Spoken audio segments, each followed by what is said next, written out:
Aloha. Let's talk about prompts in Unrulr. Whether it's requesting an update to a long-term project or asking learners to demonstrate a specific skill or understanding, prompts are a great way to add scaffolding to a group. In this video, I'm going to show you how to create a prompt, how to respond to a prompt, and how to review responses. Okay, so creating prompts is super simple. We'll start off with the plus button at the bottom like before, like we create other posts. And here we have three options: prompt, journey, and moment, which we've done before. So let's do prompts. We'll hit the gallery button. Let's choose some media. Apples. Let's talk about apples. Apples are great. Delicious. Hit next, and we'll have some prompt specific options here. You can let learners respond more than once, but let's set a due date first. We'll make it Monday. Make this a weekend prompt. Okay. There's some other options here too, but let's just hit next for now. All right, Cogs is where it gets interesting, but let's just choose one for now, and we'll come back later to why they're interesting. So physical wellness, apples are good for you, they're healthy. Hit next, and then let's write a prompt for our learners, something that'll show up for them when they post. So maybe, what's your favorite apple? Okay, great.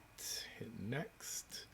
Choose who you're sharing with, learners and teachers, definitely. Preview, make sure everything looks good. Love them apples. Hit post. Great, looking promising. There it is. It'll show up in your regular posts feed, and there's also a little one next to the prompts only at the top.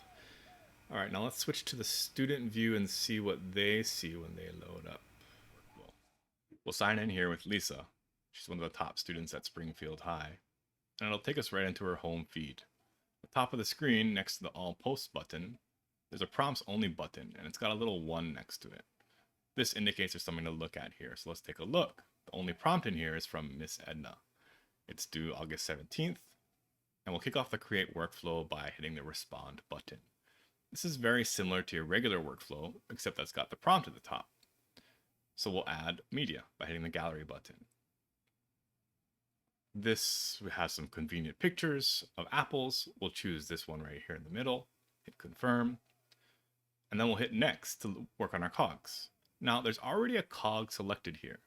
This is because there was a required cog on the prompt. It's got a little lock next to it, so we have to select that one. Let's hit next here, and we'll add a description talking about why we chose this cog in this picture.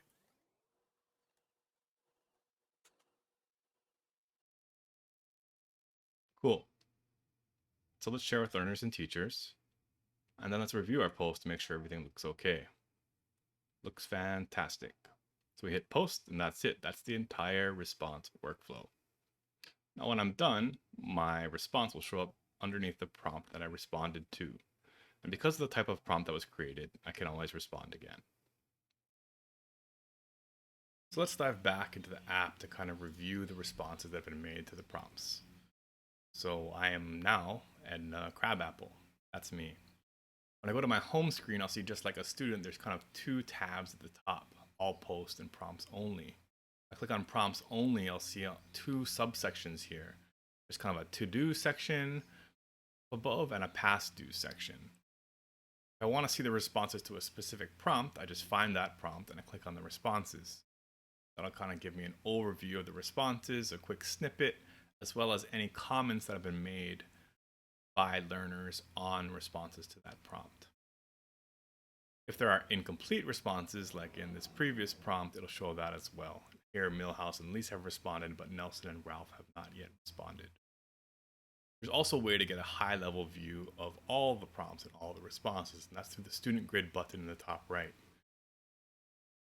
Here you'll see all the prompts and all the responses. Blue dots indicate that the user has responded, while an absence of a dot indicates that they have not yet responded. Now there's also these kind of bars next to some of the dots. You'll see at the top here there's two green bars, and to the right of that there's two kind of clear bars. These are directly tied to the required cogs on the prompt. On the far left, you'll see there are no bars because there were no required cogs on that prompt. If we examine the prompt directly, you'll see that there's only a media and a description. There were no cogs attached. So therefore, there are no bars below.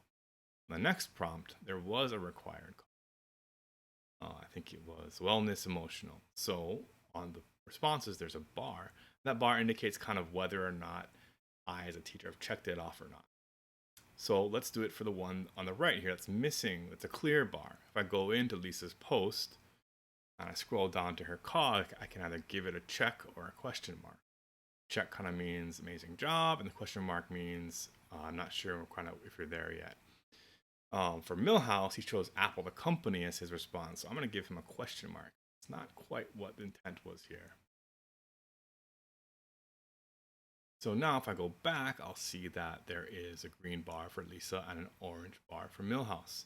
This is a good way for me to kind of keep track which prompts I have reviewed and which I haven't, just by checking them off. Now, in addition, there's also some stats here which kind of give a high level view of what's happening. These will probably become more useful as there are more prompts on the screen. But this is pretty much prompts in a nutshell. We've been working on this for a few months now, and while we're pretty proud of where we are today, there's definitely always improvements to be made. So if you have ideas or things that are, you find things that are broken, please reach out. Always happy to talk to educators and learners. I'd love to hear from you. Aloha.